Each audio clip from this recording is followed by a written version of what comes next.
Hello, everyone. Welcome to our special webinar today, Mentoring During COVID-19. Really happy that you could take some time to join us today to hear some interesting new research around the pandemic and its intersection with our world of youth mentoring.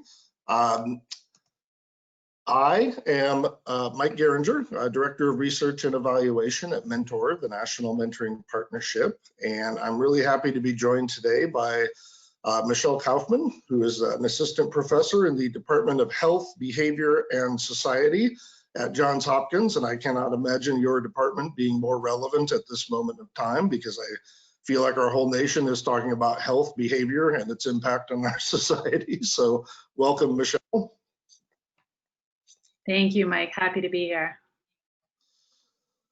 So I just want to take a few minutes here at the beginning of this presentation to just set the stage and go over a little bit of housekeeping in our agenda. So we're going to start off just kind of framing today's conversation a little bit. But our main reason for being here today is to hear from Dr. Kaufman about her findings from her recent research around the impact that this has had on mentors and their relationships with young people. We'll pause after Michelle's kind of main presentation for some Q&A time. So if folks have questions about the research being presented, everyone should have access to the question panel on the little dashboard on the right-hand side of your screen. So go ahead and click on that question panel. If you have questions, go ahead and enter them in there, and then we will do some moderated Q&A throughout the event. After kind of a first round of Q&A, I will be having a further discussion with Michelle about kind of implications for practitioners and programs, and we'll also talk a little bit about e-mentoring and kind of the big transition that folks are making during social distancing to e-mentoring. We're lucky that Michelle happens to be also one of the foremost experts on e-mentoring that we have in our field. We'll also be touching on that a little bit today. And then final Q&A time, and then wrap things up. Mike, real quick, have you shared your screen? I just see a. Oh, yeah. Thank you.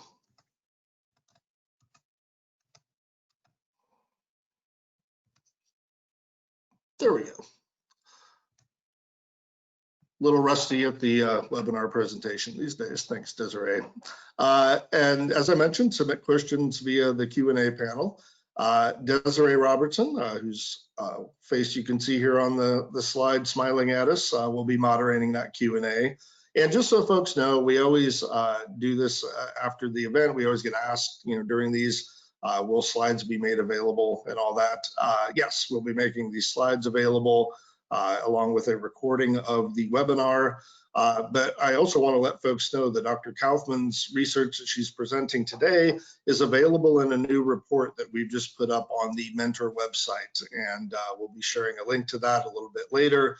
And certainly if your program is looking for more resources around COVID-19 and supports that you can offer your mentors or advice on how to handle things during this crisis, certainly you can see all of that on our website at mentoring.org/coronavirus resources. And we'll be showing that link a couple of times throughout the presentation today. So I wanted to take just a minute here to kind of set a little bit of context around this topic today. Obviously, it's been a long 6 months, I think, for the nation. This virus has had a very devastating toll, I think, on the nation as a whole, but particularly on the lives of young people who I think were thrown into a very chaotic end of a school year. And a lot of uncertainty over the summer and heading back into school here. I think one thing I'd like to note, and I'd like to really just thank our audience and the field as a whole, I feel like the mentoring sector has really responded to this crisis with a lot of effort and a lot of intentionality, a lot of innovation in trying to find new solutions, whether that's technology or other ways of keeping matches in contact, or perhaps providing different forms of support during this key moment in time. So I'm very proud of the way the mentoring field has responded to this crisis. A lot of more work to do, and we'll be talking about that work today, but we are, I think, doing the best we can under challenging circumstances. Also contributing to those challenging circumstances, I'd be remiss if I didn't note that this is a moment in time where I think the nation is responding very profoundly to a number of issues, police brutality, racial injustice, and 1,000 other forms of inequality and disenfranchisement that I think our society is struggling with. And I was talking with someone the other day, and they said, you know, it feels like all of the things are happening in 2020 at once, right? And that may be the case, but I think if we look back historically at other key moments in American history, it probably felt then like all the things were happening at once too. So maybe this time is not so unique after all. But given all of that's happening in the world and in our programs, we're going to focus a little bit today on just a narrow slice of this, and that is research on how the pandemic and all the social distancing and all of that that's kind of come out of this crisis, how that has impacted relationships, primarily for programmatic mentors, which is what Michelle's research focused on, but we'll be talking about it a little bit more broadly as well. So before we get to Michelle's findings, I did want to set the stage with a little bit of research that Mentor conducted over the last several months. And I think this might paint a bit of a good broad picture around what's happening with caring adult youth relationships more broadly. So one of the things that we did back in May was we participated in a survey that was led by our great research partners at Pacific Market Research, and they did a large survey of about 1,000 adults nationally. It wasn't purely representative, it was a little focused on residents of the Pacific Northwest, but you know, a pretty good national sample here to, I think, really is illustrative of kind of how things are going for folks who view themselves as mentors. We basically asked adults, are you mentoring a young person right now? And if so, how has this impacted your relationship with that young person? So I want to stress here that most of the relationships on these next two slides were kind of outside of program context. They were with neighbors, with teachers, with pastors, with aunts, with coaches, any adult that felt like they were mentoring a young person. And the vast majority were kind of outside of volunteer youth mentoring programs. And as you can see, about a third of folks said that this has actually had a positive impact on our relationship. And a lot of that had to do with providing either more support, checking in more frequently. And Michelle, I think you're going to touch on this quite a bit about how programmatic mentors have really stepped up their game to respond to this moment in time. You can see it was kind of a mixed bag for about 40% of our respondents, but unfortunately about a quarter of these mentors said that this has had a negative impact on their relationship, and programmatic closures, suspensions, closing down of the places where they would see these young people, that was kind of the biggest driver of that. But I think there were communication issues and other things that were getting in the way as well. We did ask if you are in touch with your mentee, how are you doing it during this time? And as you can see, Zoom, FaceTime, most of the cheap or free video conferencing apps were kind of top of mind, but also a lot of good old-fashioned phone calls, right? I think we forget in this day and age that the phone is still a tool that's available to us.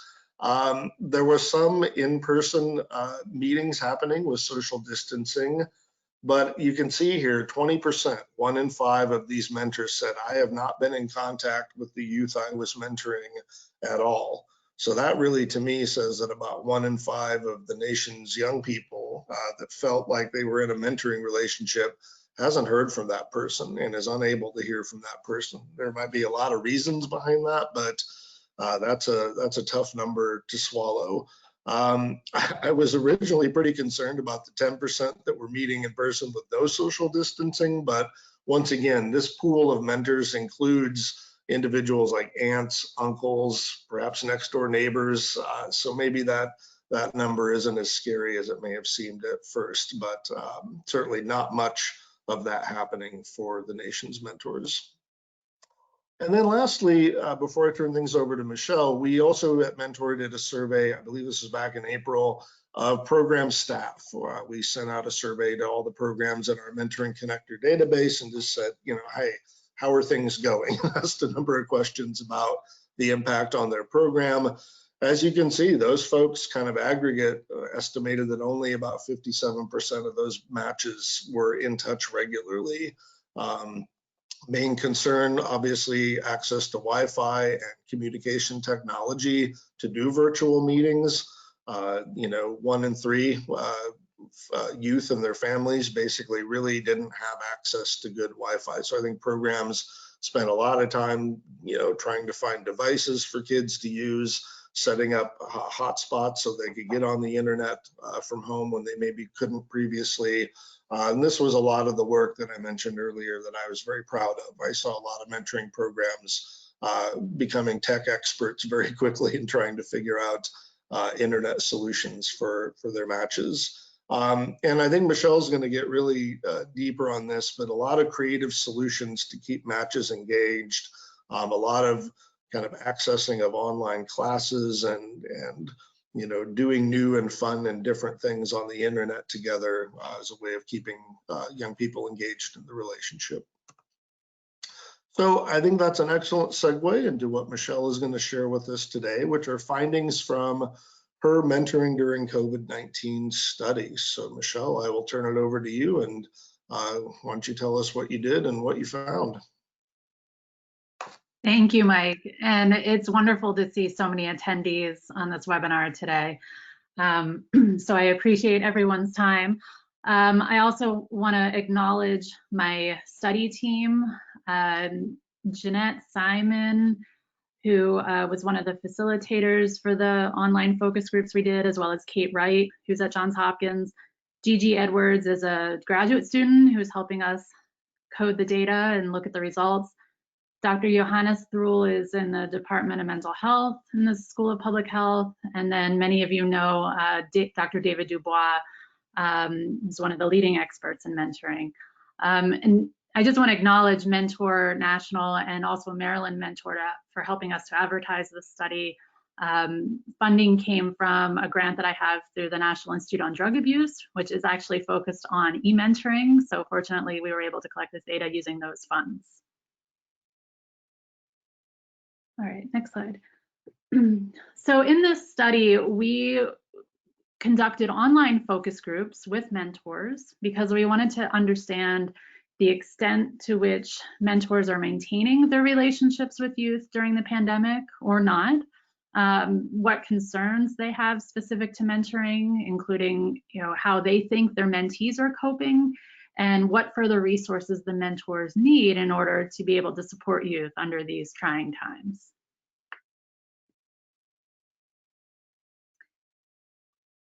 In general, we know very little about mentee health behavior change, particularly the characteristics of health communication between a mentor and a mentee.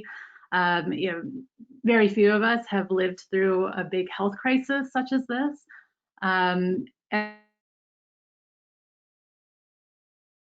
Essentially play a big role in helping to encourage preventative health behaviors, such as recommending that young people stay home as much as possible, that they know how to take proper precautions, but we don't really know what role mentors have in communicating these prevention messages.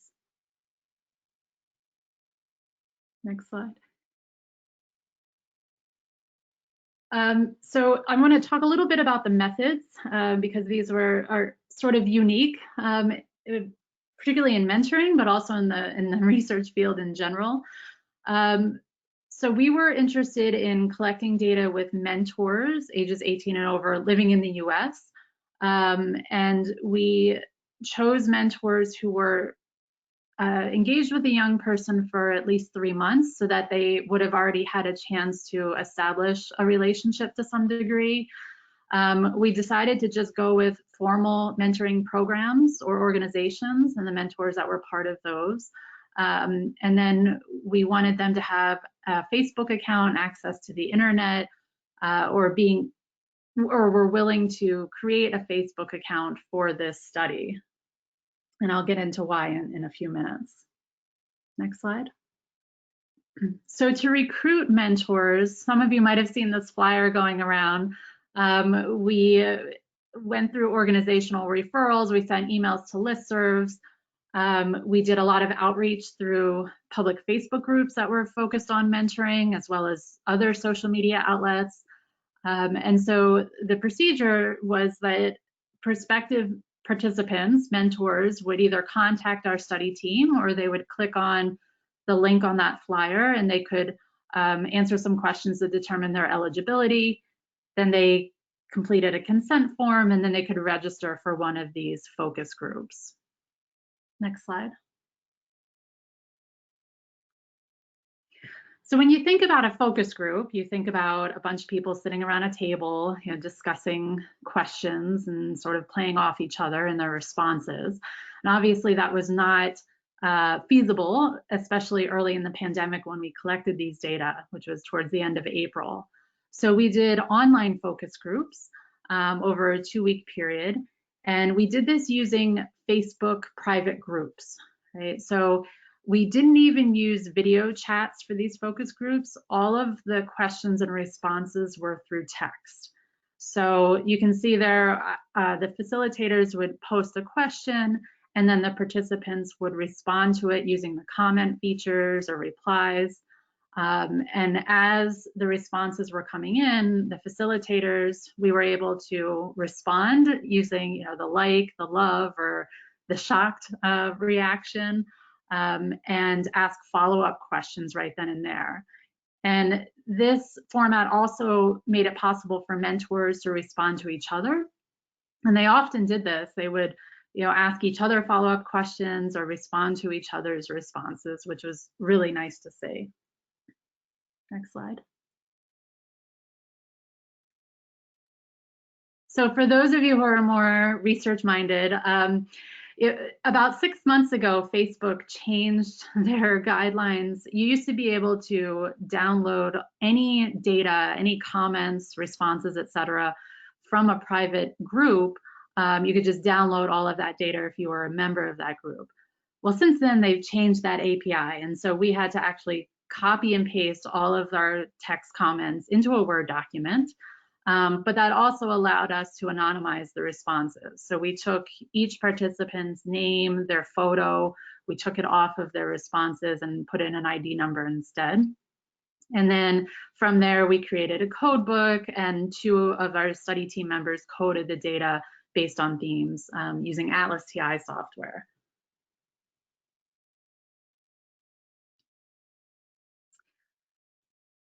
So there are 3 themes, big themes that I'll talk about today that came out in the results. The first being communication patterns during social distancing, the types of support that were provided to mentees, and the resources that are needed by mentors to improve their mentoring during the pandemic. But first, to give you a sense of what our sample included. So we ended up working with 39 mentors from across the US, and this map represents all of the states that were represented by these mentors. They were part of school and community-based programs and were engaged in one-to-one and group mentoring models, so it's quite a variety. And their mentees were a variety of ages, genders, and racial and ethnic backgrounds. The ages of the mentees ranged from ages 6 to 19.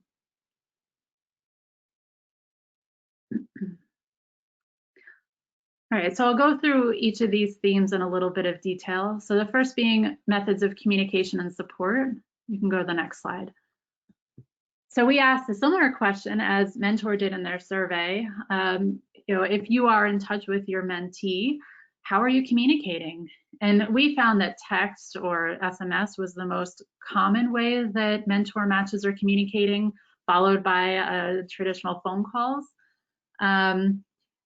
But we also found that these mentors were using a lot of newer digital technologies, such as different apps to interact with each other. Netflix Party was mentioned a number of times, where you can actually watch a show or a movie on Netflix together and chat during it.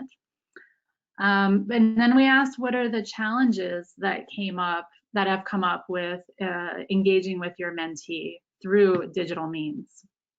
And that mentors shared that some mentees don't have sufficient access to a phone or a computer.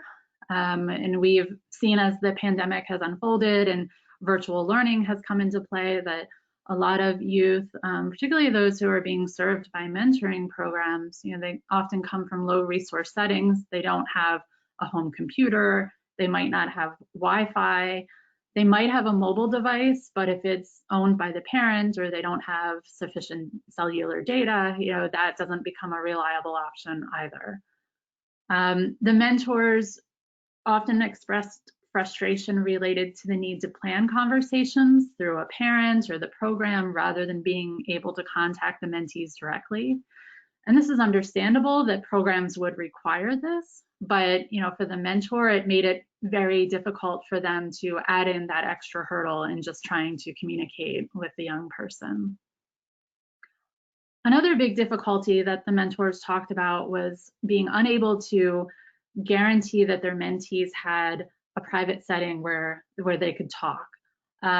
Many of the mentees are living in small spaces, apartments, or they're sharing bedrooms with other siblings, or there's just a lot of people in the house now that everybody was staying at home.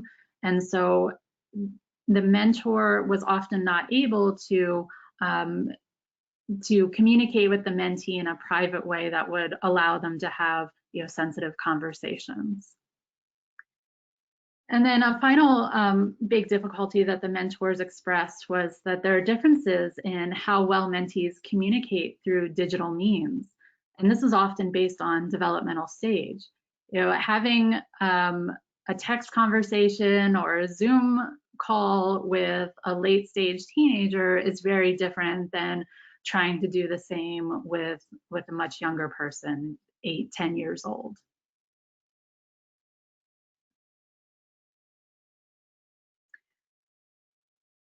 My team was really touched by how much mentors seem to be going above and beyond for their mentees right now. The mentors are really taking on new roles beyond just being a typical mentor. Obviously, they're listening to the mentees' concerns about the effects of the pandemic, but beyond that, many mentors told us stories about how they're bringing food and supplies to the mentees and their families. They're bringing them masks. They're loaning them laptops so that they can complete their schoolwork, bringing over arts and crafts materials so that they have something to do and are not bored all the time. Other mentors talked about helping the families, particularly those where the parent or the guardian is not a native English speaker, helping with translation to get them unemployment benefits, or finding ways to access free Wi-Fi or free meals, laundry facilities, all of these things that are often supplied or provided by organizations under normal circumstances were suddenly taken away. And so, a lot of these families had to find new ways to access these supports. And so the mentors were often playing the role of bridging them to those resources. We know that a lot of programs will discourage providing services outside of mentorship under normal circumstances. So, mentors often said that they felt like they were treading a fine line. They knew that their mentees and their families needed these extra supports, but they knew it was sort of against the rules of the program. And so they felt like, they were trying to do the right thing, but they weren't sure, whether there were going to be consequences as a result. This one mentor from Florida said, sometimes I feel like I want to help more, but I have to set boundaries. And so I think that was a really good example of that. This other mentor from North Carolina said, I'm thankful for technology during this time, but I also think it puts a spotlight on new forms of mentoring that need to be developed. For this mentor, they felt that in-person mentoring isn't the norm anymore. The more challenges are introduced, the more ways we need to evolve. And so this mentor really felt like, we need to be adaptable during times like this, and we need to take advantage of the technology in order to be able to reach mentees in the ways that are needed. Next slide. So we asked the mentors, what concerns do your mentees have? And then we also asked them, what concerns do you have as a mentor for the mentee? And rightly so, a lot of their mentees were telling them that they felt bored, they're feeling anxious, they're lonely because they were suddenly cut off from their friends at school and relatives, etc. Mentees expressed a lot of different questions, including how is the virus spread? Should I go outside? Is it safe? Those who were at the stage where they were nearing the end of high school talked about being concerned with how graduation would look, whether they'd be able to get a job or go to college after graduation. Some mentees suddenly couldn't be involved in extracurriculars, so they were wondering, what that was going to look like. And of course, many mentees were just interested in when they were going to be able to hang out with their mentor again. Other mentee concerns were much more serious. And again, these were concerns that the mentees relayed to the mentors we interviewed. Mentees talked about being worried about the health and well-being of their parents and their siblings, and especially concerned for single parents. They wondered how a parent is going to buy food if they're staying home and not making any money. Some mentees talked about concerns regarding their summer jobs, particularly if that helped contribute to a household income. And then we heard some examples of mentees being really unhappy with the environment in the household, particularly if it involved verbal or emotional abuse. So then we asked mentors, what are you concerned about for your mentees? And mentors shared a lot of the same concerns, but they were also worried about their mentees' academic progress, the family's finances, access to healthy foods, particularly in the beginning of the pandemic, before a lot of community-based organizations stepped up and started to provide free meals that schools would normally provide. Mentors are concerned about mentees' mental health, particularly if the mentee is in a space where they don't have a lot of privacy, and so they're not able to share their true feelings with the mentor.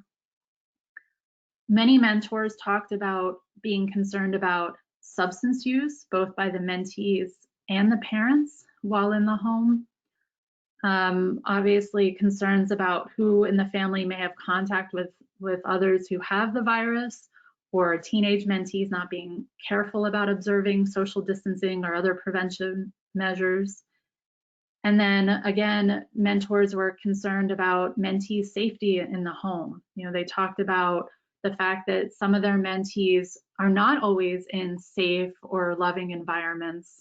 There were concerns that mentors brought up about child abuse or domestic violence between parents, or just general negativity and tension in the home, and the fact that because kids aren't in school or they're not meeting with social workers, that there were fewer reports being made to child welfare on behalf of these mentees.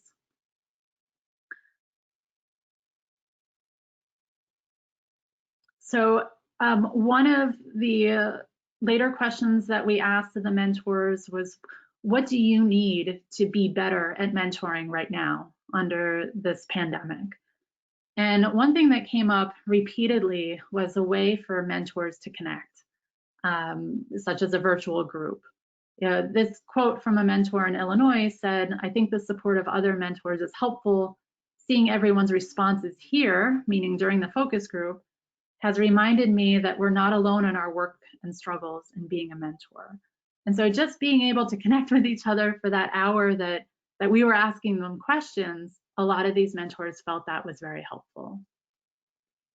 Mentors also talked about wanting new ideas for how to stay connected with mentees. And this was great to watch. Mentors within the focus groups would talk about activities they were doing with their own mentee, and then another mentor would say, oh, that's a great idea, I'm going to try that with my mentee. And so just a way to share these creative ideas to keep mentees engaged in the relationship. It was really nice to see. A third thing that mentors felt that they needed were resources for how to talk to kids about the pandemic in an age-appropriate way. And I know since we collected this data, which again was the end of April, there have been some resources that have come out in that way. But I think, they're mostly focused on parents, and these mentors were really wanting to have resources that would allow them to understand, what's appropriate to tell a 6-year-old, or what's appropriate to tell a 16-year-old about the details of the virus and the pandemic. And then finally, mentors were really looking for tips on how they themselves can manage personal stress to prevent burnout and to prevent the likelihood that the mentee picks up on it.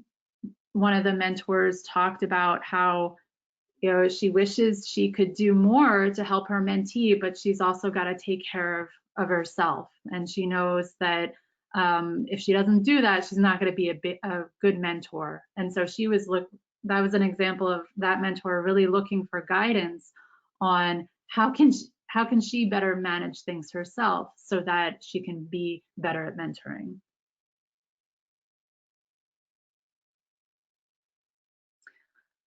I wanted to add in this quote because I thought this was one of the more uplifting examples of how mentors are stepping up at this time.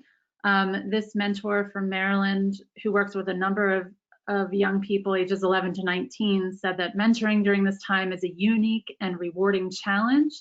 It is offering an opportunity to self-assess while assessing the needs of those I serve. In this season of life, human connections are being strengthened like never before, and I count it as an honor and a privilege to serve at a time like this.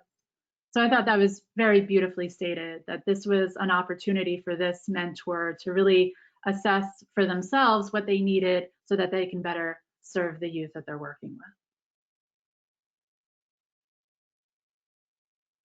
So just some implications that we think of are coming out of this work. The biggest one being that mentors need a way to connect with each other and to support each other. I also think that mentors need to be reassured that simply maintaining connection with the mentee right now is enough.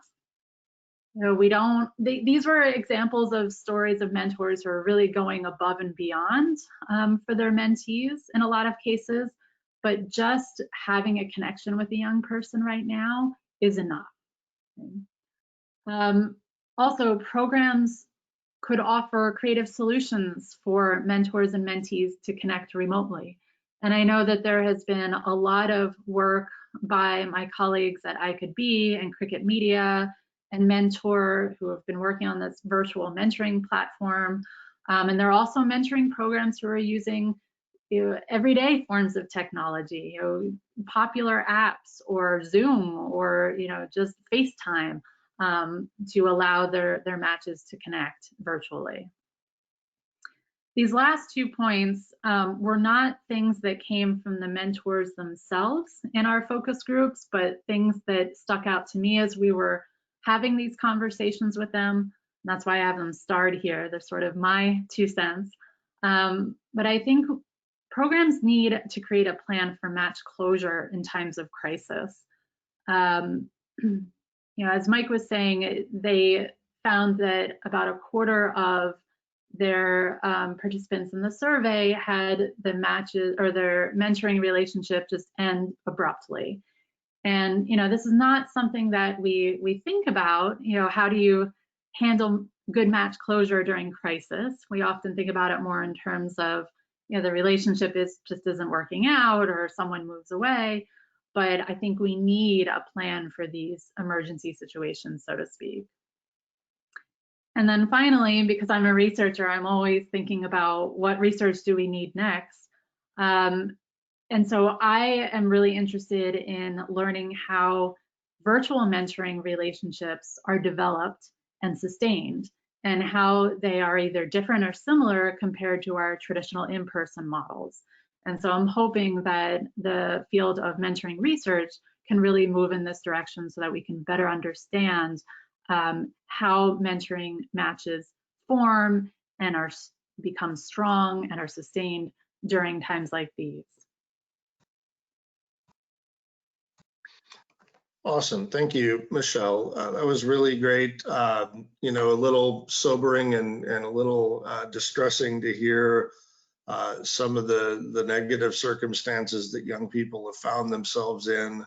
You know, not terribly surprising, but I think when you hear it all laid out like that on a couple of slides, it feels very daunting and a little depressing. But I am also very heartened by the response that you got from these volunteers about how they felt a need to step up a little bit more and even take some risks, even risking, you know, the ire of their match support person by maybe providing a little bit more help than program rules may allow for. Not sure I want to encourage the nation's mentors to start you know, bypassing program rules, but I think there is a recognition that this was a moment where those young people needed a lot and perhaps needed more than what they had signed up for when they first decided to volunteer in this program. So lots of inspirational messages there as well. I do want to open it up to the audience here for some questions. I know that folks have been typing those into the question panel. So Desiree, I'm just going to turn it over to you for a second and see if we've got any good questions from the audience. Great, thank you. First, I will say, just to reiterate, I got a lot of questions around the slideshow being available after, and it will be. So stay tuned later on to have that question answered on how you will receive it. But we do have a couple. One of them was the expressed frustration with the requirements for extra required communication with the mentee by the agency or parent mentioned earlier due to too much or not enough structure. And they would like to just know more about how that was handled, if possible, on that end about communication. And there was also another one about communication, just thinking about were the difficulties about online talked about earlier too. So two different ones that have to do with communication. I'm sorry, Desiree, I didn't catch the first part of the first question. Could you repeat that? Yes. Yes. So was the expressed frustration with the requirements for extra or required communication with the mentee, was that, you know, mentioned earlier due to too much or not enough structure? So I guess thinking about how a program wasn't a virtual or e-mentoring one, what requirements were discussed early, and did it happen because there wasn't enough structure or too much structure? Yeah, so we didn't get into too many details about that. I mean, we asked about the challenges that mentors had in communicating with their mentees, and you know, having the program serve as a go-between for scheduling did create a barrier for some of these mentors.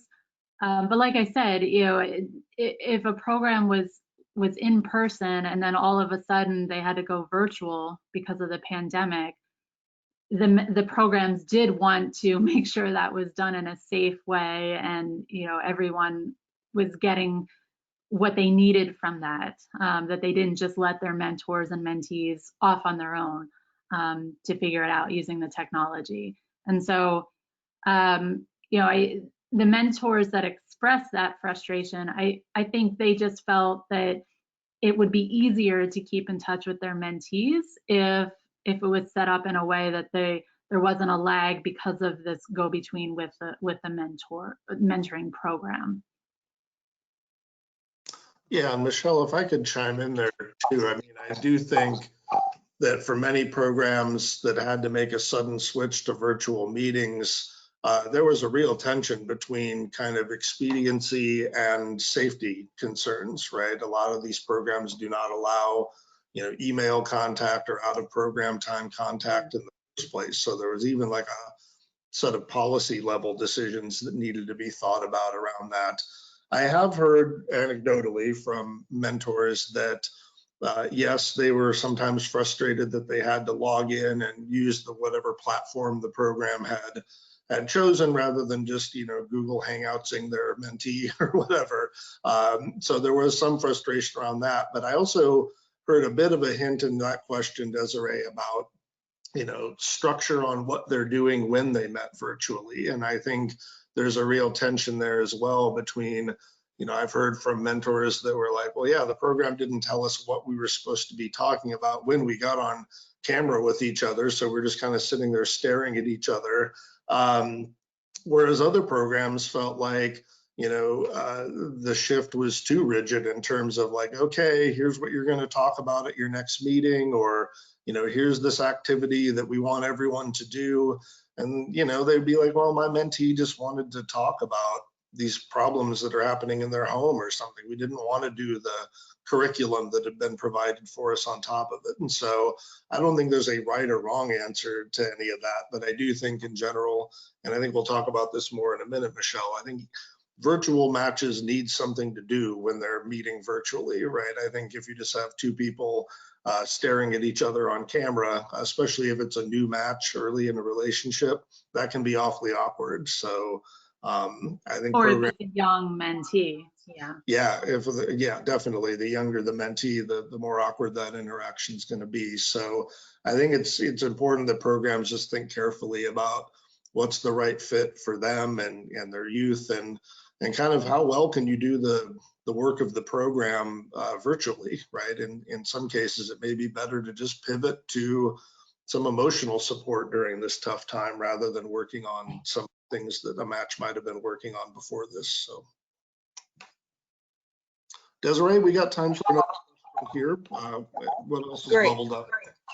Yes, somebody asked, and hey, Jen, has the research explored how group mentoring has been affected by the pandemic? And so I know that's not necessarily the framework, but if you all have heard anything about group mentoring and its effects and the pandemic on its effect. No, so we had mentors from both one-to-one and group mentoring models, but we didn't look at the results. We didn't have enough of each group to really parse out the results by each model type. But I have had communication with some mentoring programs that are figuring out group mentoring in a virtual setting. And it is a little more complicated, right? I mean, if any of you have been on Zoom calls with colleagues and, just seeing the etiquette around who speaks when and, camera on, camera off. I mean, it's hard enough for adults to figure out. So I will be interested to see how group mentoring programs manage this, particularly if you have a number of mentees assigned to one mentor. Great, thank you. I'll just add anecdotally, I did a meeting a while back with a number of practitioners and mentors from group mentoring programs up in Washington State, and some of them had expressed, that it was going okay, right? That they were able to get their, group of 6 or 7 mentees all on, camera together, and they were making it work. But I also heard that there was a lot of just disengagement, right? That compared to the fun in-person interactions that they were having at school or at the community center when this group would meet, it was hard to replicate that on Zoom, right? The energy just wasn't there. And I think, Michelle, you and I have talked a number of times about how during this crisis, the best thing a program can do is really think about what its theory of change is. Like, how does the program make its impact for young people? And I think in many cases in group mentoring, the impact is driven as much by the interactions those young people have with each other, and perhaps changing the ecology of how they interact, like at a school or in their community. It's driven by that as much as it is anything the mentor is dispensing or sharing with them, right? So I think it's unknown to the degree to which group programs that are really dependent on that ecosystem can recreate that virtually. I think there is, unfortunately, more research is going to be needed for that. But, once again, it's been a mixed bag in the stories that I've heard from folks.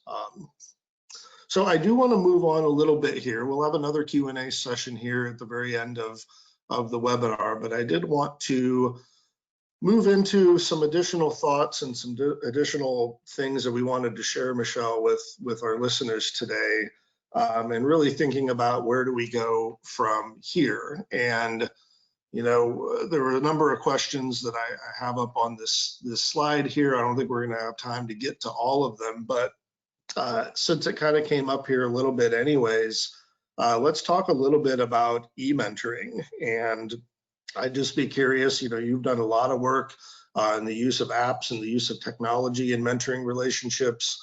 What would you kind of tell folks, both in the short term for if you need to switch to virtual meetings, are there any advice you'd have for folks? But then let's also think about, like, what would you tell folks thinking about wanting to shift to virtual meetings for the long haul and making that a permanent part of the way mentors and youth interact in their programs? So just curious to hear your thoughts around e-mentoring, Michelle. Yeah, that's a great question. So the first thing I would say is that a program cannot simply put a mentee in front of a computer or phone and expect the mentoring relationship to function in the same way. For a late adolescent mentee, maybe that might be feasible, but programs really need to consider the developmental stage of the youth they're serving, as well as technology limitations, privacy limitations, etc.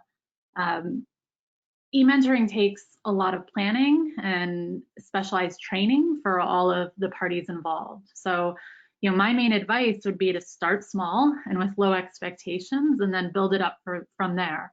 So for instance, have a mentor chat with a mentee for 20 minutes through video and see how that goes. Then maybe next time have an activity that they do online together.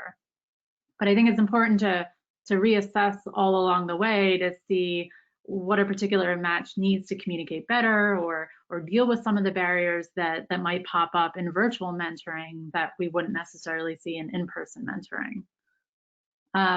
As for shifting to it over the long term, I am all for e-mentoring as a way to reach more youth who need meaningful mentors.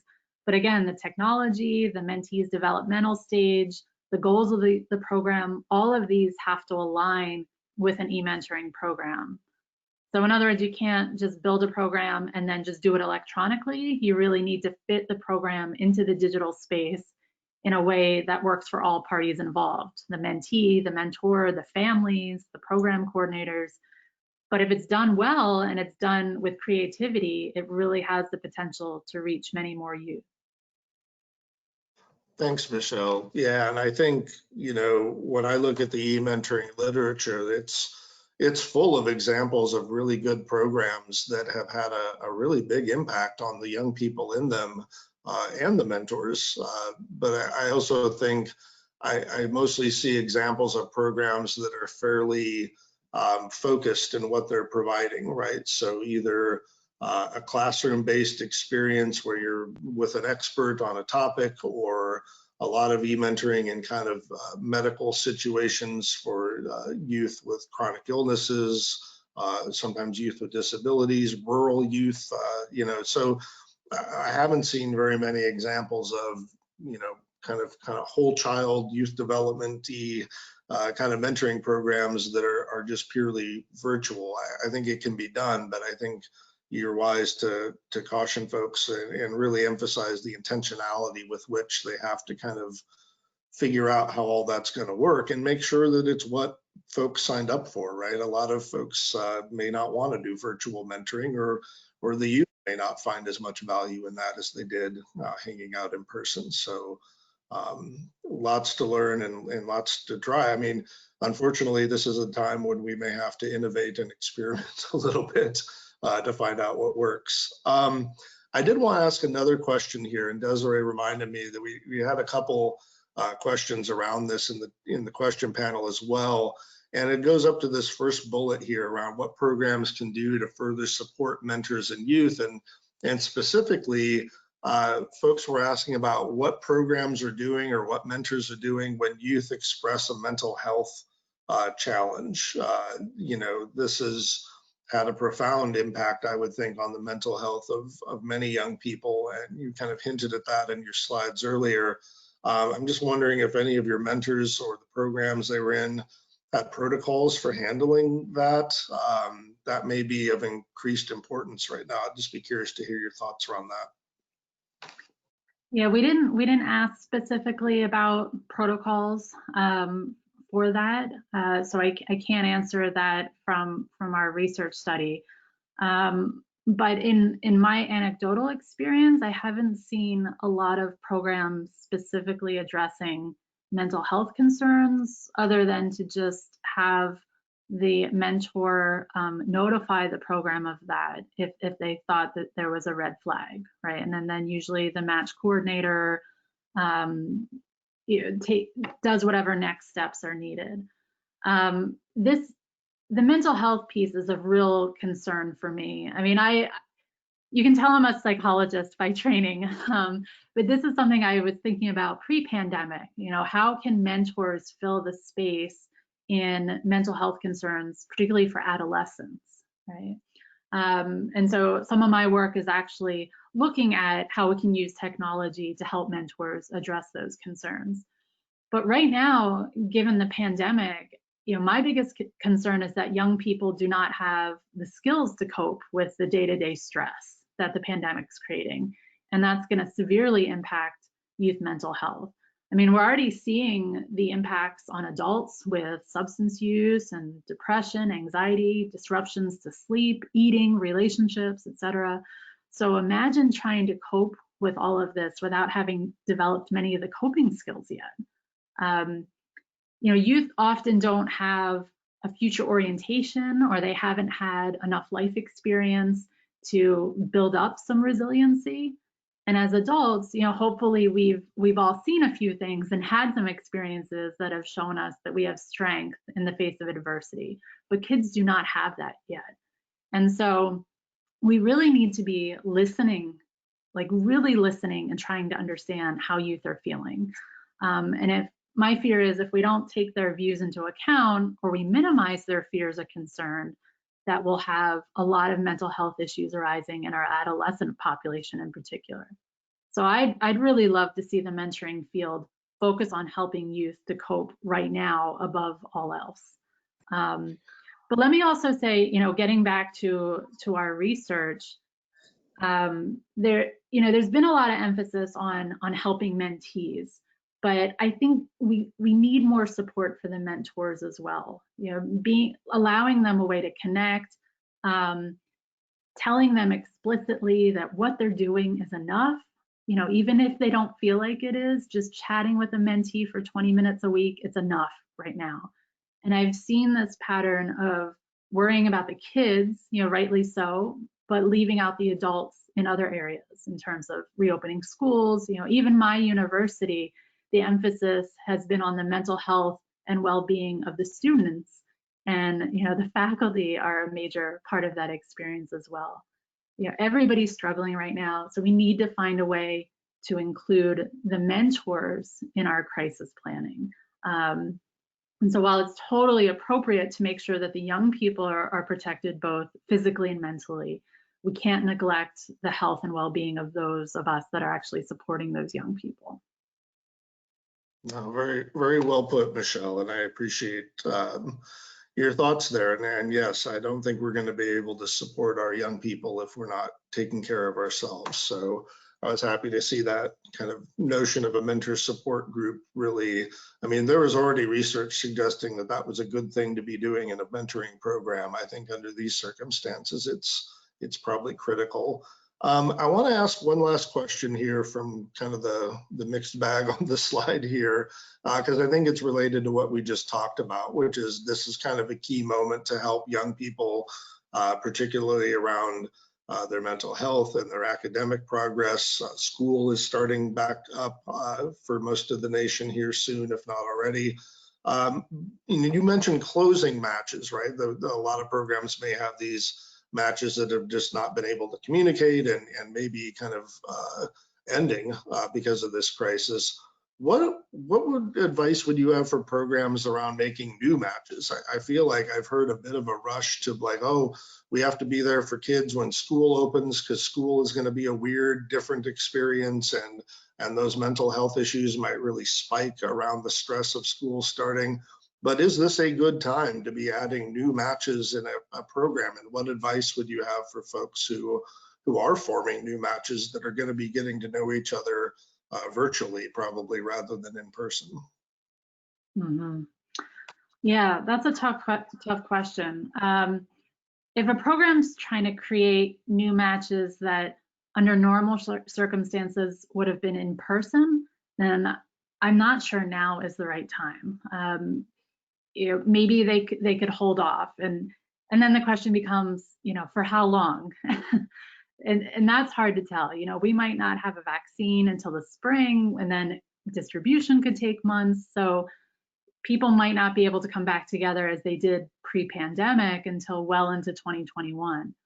But if programs are already doing e-mentoring, or if they want to put in the work to completely revamp their program to be virtual only, which, as I said before, means adjusting their elements of effective practice to be focused on a digital relationship, then yeah, they should go for it. But creating a virtual match with the same expectations and goals as what they had for an in-person match, I don't think that's fair for the mentor or the mentee. I keep saying we're not operating in a time of business as usual. We should be approaching everything in our lives right now with the idea of business as best we can. And I think this applies to mentoring as well. For some mentoring programs, that might mean focusing on making sure current matches are strong, or that they lower the bar if they are going to take on new matches. Great. Thank you, Michelle. Desiree, I think we got time for one more question, and then we'll wrap this up. Anything else bubbling up in the question panel? Yeah, I like the ones. I have a couple about data and just thinking about effectiveness of digital / virtual / e-mentoring. I know there's like some overlap of these terminology. And just, is it as effective as in-person mentoring? And I know, that can be kind of skewed, but what has the data said about effectiveness of this virtual new world? Yeah, another excellent question. So I have some colleagues who've been doing e-mentoring for decades, and they show great outcomes for their program. But we don't have any studies that compare in-person mentoring models to virtual mentoring models. And we have a lot of examples of smaller virtual mentoring programs that show effectiveness for their particular youth population of interest. And Mike mentioned a lot of these studies have been done with youth with disabilities or youth with particular health concerns, where you might not have a mentor in their own community. It makes more sense for them to have a mentor who has a shared experience from a different area in the country. And some of those programs have shown effectiveness. But again, we don't have any studies that can compare the different models. And so that's something I've been advocating for as a researcher, is that we need resources to really study all of the facets of e-mentoring and identify what the similarities and the differences are in terms of its effectiveness as compared to in-person mentoring and as compared to no mentoring at all. Yep, thanks, Michelle. And I will just note for our audience that Michelle and I co-authored a supplement to Mentors Elements of Effective Practice on e-mentoring, and that actually came out this past February. You can find that on the Mentor website.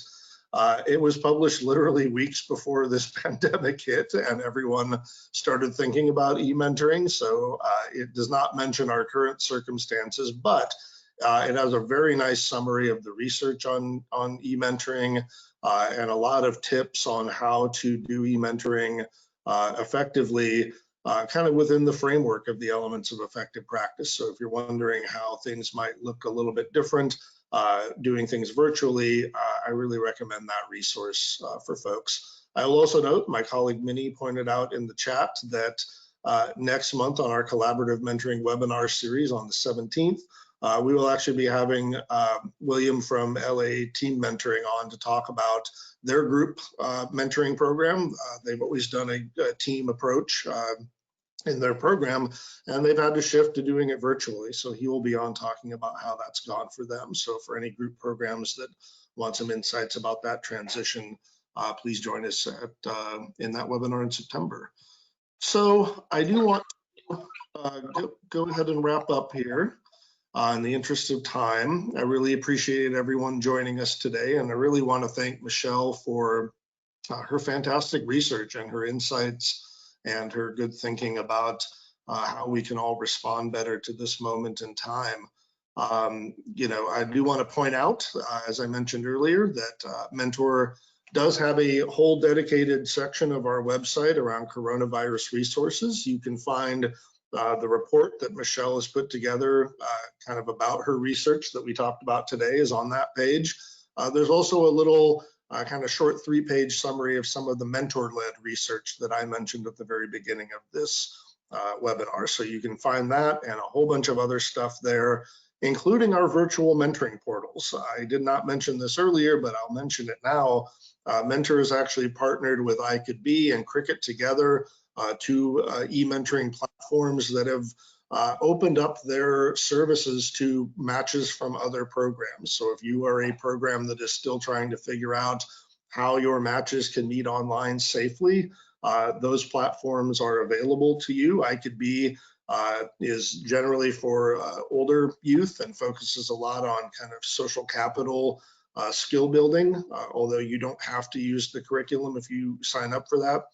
Cricut Together is a platform that I think is more aimed at younger children. So if you're serving, you know, elementary age students, that might be a better option for you. But there's a lot more information about both of those platforms on our website at the address here. And I encourage anyone who's still trying to find a solution here to check that out. There's been dozens and dozens of programs nationally that have signed up to be part of those portals and are using those services. So we really thank our partners at I Could Be and Cricut Together for making that available to the nation. So with that, in the interest of time, we will let you go here, and thank you for joining us today. It was a good conversation. Thank you, Michelle, once again for your thoughts, Des and Minnie for your help as well, and for reminding me to share my screen, which I forgot to do at the beginning. So thanks for that. And on behalf of Mentor and everybody in our organization, we're wishing you good health and good mentoring moving forward. So stay safe out there, and more to come soon. Thank you, everyone. Bye. Thank you, Mike. Thanks, Michelle.